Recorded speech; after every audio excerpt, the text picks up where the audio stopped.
copy or your scan copies or screenshots of your online eligibility verifications, whether it is PRC or CEC, pwede na karon, are now allowed instead of the hard copy.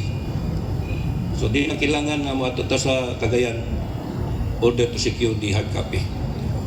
Another information is that your SALN will be your liabilities and network will be submitted on April 10. So I think the all of head of offices, that is responsibility. Last information of those employees who took the civil service paper and pencil test last March 8, 2006 examination, the result will be on May 8. So klaro. We come up to the updates of security. Last March 10, for the security personnel, we able to arrest, not really the personnel of the security arrested, it should be the police will arrest the suspect.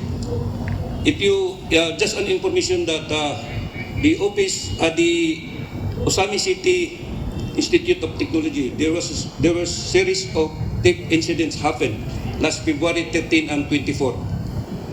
So what I did as the chief of the security, I directed my deputy supervisor of the security, and of course my assistant, who is also a former army officer, to conduct a kissing operation. A kissing operation is somewhat like that is a fixed surveillance, while surveillance is a moving surveillance. Alam ng PNP yan. So it so happened that the suspect now was arrested, caught in the act, and is now detained at the detention cell awaiting trial. Another information for the lost and found account.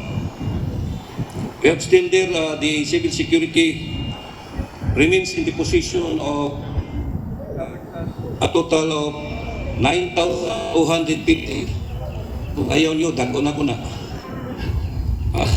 And to the of integrity and the accountability, these funds are secured and of course documented for a formal turnover to the next security head. For the CTMS, the traffic, alam naman natin ang trabaho ng traffic, mainit, maulan, pagalitan pa. For the last year, second semester from July to December, when I assumed duties,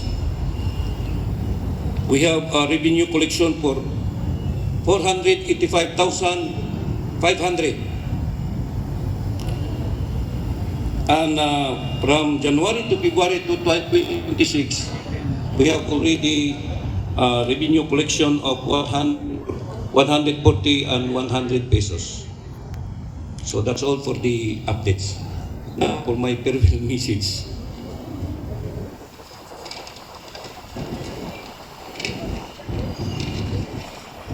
To my good colleagues, my brothers and sisters in arms, after 7 years, 8 months of learning, growing and working together, now it's time to say goodbye. It's time to hang up my hat, my ID, wala ko ID, my uniform, and begin a new journey. I want to thank you from the bottom of my heart sa being a wonderful and fantastic team. You accompanied me on the spot, and rest assured that I will forever cherish the memories and lesson we share. I wish you nothing but continued success. Of course, I'm thinking of you while I enjoy my life with no more Monday mornings alarms me to attend the flag raising. To my boss, Honorable Mayor Sam Norman Fuentes, sir, my mother, Vice Bibi Rimam, and the rest of the council, of course, headed by my idol, very worshipful sir, Attorney Marcelan Tapayan, and the rest of the council. Thank you very much, sir, for your wisdom you share and your steady leadership. And for that, I request permission to offer my salute or a bow for your great dedication of service and guidance. For my colleagues, my brothers and sisters, sa inyo na ni, I'd like to leave you a philosophy inspired by Nelson Mandela. If you know Nelson Mandela is a great president in Africa. During his death, I was there because I am once a member of the United Nations Peacekeeping Force in Africa way back in 2011 and 12. He reminds us, what is right, we must keep it right. And what is wrong, we must set it right. Maintaining progress is often harder than achieving it. It requires discipline, show up, and to do things. Like for example, what we did now, we are attending sing ceremony under the heart of the sun. But remember, every activity of the LGU is a part of your salary. And we receive it. Sumasahod po tayo. We are attending flag raising ceremony with genuine intent rather than checking a box or just for compliance. Progress is not self-sustaining force. It does not drift towards justice on its own, but it requires constant efforts or human efforts to hold the line where things are good and to courage to cross the line in order to fix what is broken. My dear brother and sister, keeping it right takes vigilance to protect our existence while setting it right. It takes discipline to address our mistakes. And fixing the wrong requires courage, because courage often means challenging. My brother and sister, I will challenge you. Ginawa mong kabalos na ko ani. I will challenge you to attend any activity like this, for example.